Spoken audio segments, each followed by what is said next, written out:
ទីសេនាសនៈខ្ពស់ដ៏ហួសប្រមាណនេះបានន័យថាមើលទៅវាដូចអស្ចារ្យស្កឹមស្កៃវាអត់ស័ក្តិសមជាមួយនឹងអ្នកបួសបើតាមខ្ញុំប្រកាសណានេះខ្ញុំសិក្សាអានកាលពីសម័យព្រះអង្គគង់នៅសក្យតកូ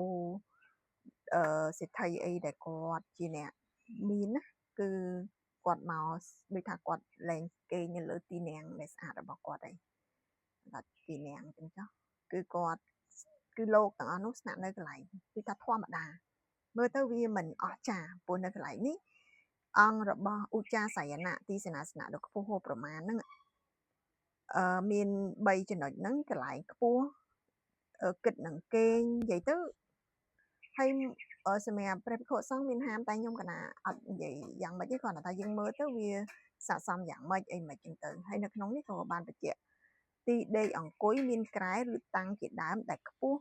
លើសជាង8ធ្នាប់ព្រះសគុតឡើងទៅហៅថាទីដេកទីអង្គុយដ៏ខ្ពស់មួយទៀតកន្លែងគេងដូចជាកន្លែងគេងដែលអត់ឲ្យខ្ពស់ពេកលើពីកន្លះម៉ែត្រចំណុចនេះខ្ញុំកណាអានទៅឃើញព្រះគម្ពីរតកតងទៅនឹងការគេងខ្ពស់ហួសប្រមាណពេកដូចកើតឡើងដែលព្រះអង្គបញ្ញត្តិហ្នឹងគឺកើតឡើងដោយសារតែពនាងអបុលវណ្ណាត្រូវបានចោរហ្នឹងវាចូលទៅពួននៅក្រោមខែ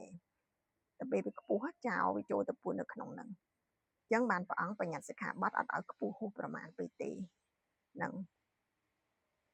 ហើយចំណុចទី10សម្រាប់អ្នកសមាទានសិល10ដូចនិយាយពីខាងដើមសមាទានសិល10ហ្នឹងគឺជាទរូបបរិច្ចតបដកហណាវេរមណីសិក្ខាបទាំងសមាទិយាមិ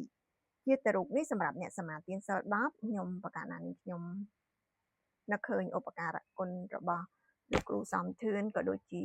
លោកម្ចាស់គ្រូហឹមធឿនបច្ចុប្បន្នដែលលោកបានរៀបចំដូនជីសមាទានសិល10តាមការសង្កេតដែលខ្ញុំប្រកាសណានេះខ្ញុំ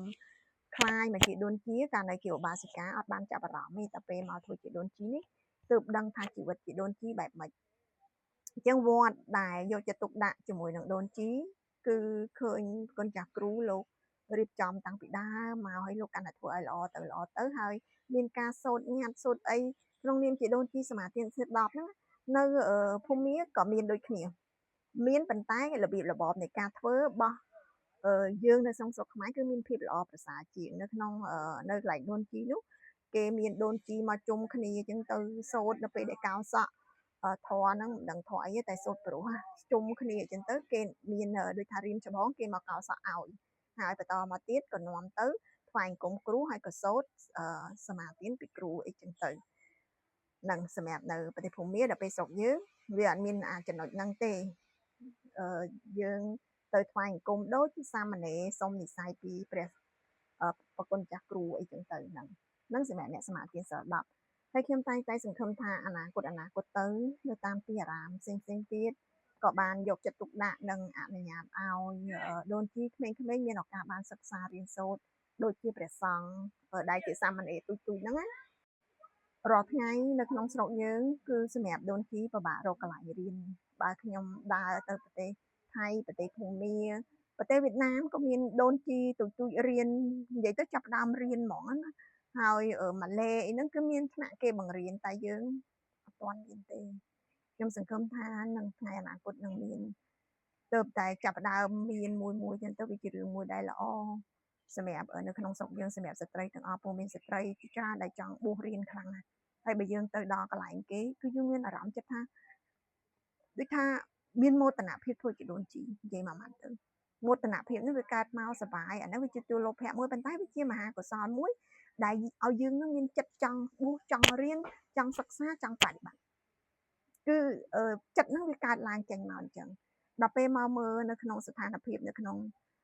និយាយចឹងចេះតែថាចេះចុះតែវាជាការពិតអ្វីដែលល្អយើងគួរតែយកមកដាក់នៅក្នុងចិត្តយើងនៅក្នុងទីកន្លែងយើងដើម្បីឲ្យវាកាន់តែល្អប្រសើរឬក៏ឆ្នៃប្រឌិតឲ្យកាន់តែល្អប្រសើរជាងកន្លែងគេអញ្ចឹងណា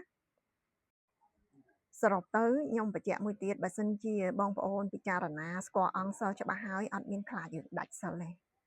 ច្បាស់ក្នុងចិត្តហើយត្រូវសូត្រជារៀងរាល់ពេលឲ្យតែមានឱកាសសមាធិឡើងម្ដងទៀតមានឱកាសសមាធិឡើងម្ដងទៀតធ្វើជារៀងរាល់ពេល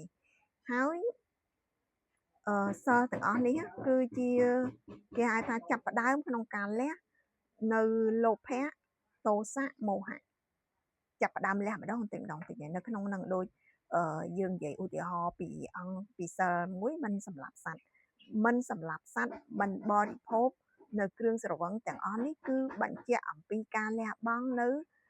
រក្សាហាព្រោះបងប្អូនដឹងឯងយកអាសាច់ស្រស់ហ្នឹងយកមកញ៉ាំអញ្ចឹងទៅអ្នកខ្លះថាអូសាច់ហ្នឹងអត់ស្រស់ហើយញ៉ាំអត់កើតទេមួយចេះពីរអីចឹងទៅអញ្ចឹងគឺលះពីចំណុចហ្នឹងឃើញចាប់ផ្ដើមលះហើយអាចិត្តលោភៈដែលចង់បានលួចរបស់គេដំបូងឡើងអត់អីទេដល់ពេលអាតម្រូវការអាចិត្តហ្នឹងវាចង់ខ្លាំងពេកចាប់ផ្ដើមលួចហ្នឹងហើយដោយអប្រមចាវេរមណីឬក៏កាមាអីគេកាមេសុមិច្ឆាចារាអីហ្នឹងចំណុចហ្នឹងក៏ត្រូវតែចេះគេថាចេះក្របសង្កត់ចិត្តខ្លួនឯងហ្នឹងកុំឲ្យវាចេះតែផ្ដេសផ្ដាស់បំពេញលើអ្នកដទៃច្រើនពេកហើយអ្នកដែលជាប់ដូចថាដូចគាត់កើតមកដូចថាស្រីមិនចំស្រីប្រុសមិនចំប្រុសអីហ្នឹងអ្នកខ្លះតែមានការយល់ច្រឡំថាដោយសារតែប្រាថ្នាកើតជាតិមុនជាស្រីប្រាថ្នាធ្វើប្រុសឬប្រុសប្រាថ្នាធ្វើស្រីមិនមែនទេនោះគឺដោយសារអំណាចនៃដែលដាច់សិលកាមេនៅក្នុងគម្ពីរគឺនៅក្នុងឯកសារគឺបានបញ្ជាក់បែបហ្នឹងគឺជាអំណាចនៃការដាច់សិលកាមេហើយដោយពនាងអបុលវណ្ណាដែលត្រូវបានគេបន្ទោសហ្នឹងគឺអំណាចរបស់ពនាងដែលដាច់កាមេផងដែរនឹងចំណុចហ្នឹងហើយដូចវាងការចាក់នៅការបរិភោគគ្រឿងស្រវឹងនេះធ្វើឲ្យមនុស្សឡប់សតិនិយាយមួយម៉ាត់ទៅយើងមិនចាំបាច់មើលដល់អត្តភាពក្រោយយើងមើលត្រឹមតែបច្ចុប្បន្នបរិភោគគ្រឿងស្រវឹងថាតើសតិរបស់គាត់មានភាពល្អប្រក្រតីអត់ទេស្រវឹងតឡែតែអត់ដឹងអីហើយនេះគឺសន្សំពូជតែយើងត្រូវលះអាភាពឡប់សតិបាត់សតិហើយអញ្ចឹងបានបងប្អូនឃើញអ្នកខ្លះគាត់កើតមកសតិអត់សូវល្អអីណាអាហ្នឹងដោយសារតែជាប់គ្រឿងស្រវឹងហ្នឹងខ្លាំងបរិភោគយូរទៅវាទៅជាវិញរន់អីហ្នឹងហើយអាគ្រឿងញៀនហ្នឹងអញ្ចឹងបាទជាព្រះអង្គហាមតាមពិតយើងសួរថាអ្នកខ្លះគាត់គិតថាក្នុងព្រះពុទ្ធសាសនាពិបាកចេះអីមិនមែនទេខ្ញុំសិក្សាអំពីសភៅឯកសាររបស់កន្លែងផ្សេងទៀតសាសនាដទៃទៀតក៏មានតកតងទៅនឹងសិលនឹងដែរអញ្ចឹងហើយមានហេតុផលនៅក្នុងហ្នឹងថាហេតុអីបានជាព្រះអង្គអត់ឲ្យបរិភោគគ្រឿងស្រវឹងមិនឲ្យសម្លាប់សត្វព្រោះវាមានហេតុនៅក្នុងហ្នឹងហើយបងប្អូនសាកល្បងធ្វើឲ្យបានសម្រេចក្នុងរយៈពេល1ខែ2ខែឬក៏មួយអាទិត្យសាកល្បងដូចខ្ញុំតែងតែនិយាយថាពុទ្ធសាសនាគឺជាសាសនាមួយពិតប្រាកដជាក់ច្បាស់ដែលអ្នកខ្លះគាត់ប្រកែកខ្ញុំថាជាសាសនាវិទ្យាសាស្ត្រគាត់ថារៀនពីណាមកចេះដឹងគេអាចហៅសាសនាជាពុទ្ធសាសនាជាសាសនាបែបបញ្ញាបែបការស្រាវជ្រាវគឺមានការប្រៀបធៀបច្រើនណាស់ប៉ុន្តែមិនមែនជាសាសនាបែបអបិយជំនឿទេហើយប្រកបជាក់ច្បាស់នឹងតែម្ដងអញ្ចឹងបងប្អូនអាចសិក្សាស្រាវជ្រាវហើយអាចសាកល្បងថាតើសភាពចិត្តនឹងបែបម៉េចមួយអាទិត្យម្ដងពីរអាទិត្យម្ដងអីចឹងទៅដូចខ្ញុំសមាទានដំបូងឡើងសមាទានសិល5ដល់ពេលមើលសភាពចិត្តបន្តពីសមាទានសិល5ហើយចាប់ផ្ដើមសមាទានសិល8ចាប់ផ្ដើមឃើញពីអានិសង្សរបស់សិលហើយបន្តមកទៀតក៏ចាប់ផ្ដើមមកបួសទៅក៏ចាប់ផ្ដើមសមាទានសិល10នេះក៏កាន់តែឃើញពីអានិសង្សរបស់សិលហើយមួយទៀតអ្នកសមាទានសិល10សម្រាប់ឧបាសកឧបាសិកាទាំងឡាយដែលមានចេតនាចង់សមាទានសិល10សម័យបច្ចុប្បន្ននេះវាជារឿងមួយដែលសំណាងបំផុតបើនៅប្រទេសភូមាសិក្ខាបទសំបីតប៉ះនៅវត្ថុមានតម្លៃឬក៏លុយអីទាំងអស់ហ្នឹងក៏អត់បានដែរតែសម្រាប់អ្នកសមាទានសិល10នេះបើតាមសិក្សាជាមួយគុណចាស់គ្រូភូមិសវណ្ណលោកមានធរណីកាថាគឺអ្នកសមាទានសិល10ហ្នឹងអាចរក្សាបច្ច័យបុណ្យទានរបស់អ្នកដទៃបានប៉ុន្តែបើយកល្អសម្រាប់ខ្ញុំកណ្ដាលខ្ញុំផ្ទាល់ទេគឺมันរវល់ហ្មងព្រោះលុយរបស់យើងមិនបានទាំងរវល់ផងអញ្ចឹងអានោះគឺជាការងារមួយបែបគេហៅថាថ្នាក់វិទ្យាចាអញ្ចឹងហេតុអីរឿងអីត្រូវទៅខ្វល់នឹងរឿងអាលុយទាំងអស់នោះអញ្ចឹងបើអាចធ្វើឲ្យបានស្អាតល្អណាហើយមួយទៀតបងមានលោកយាយម្នាក់ខ្ញុំតែរំលឹកគាត់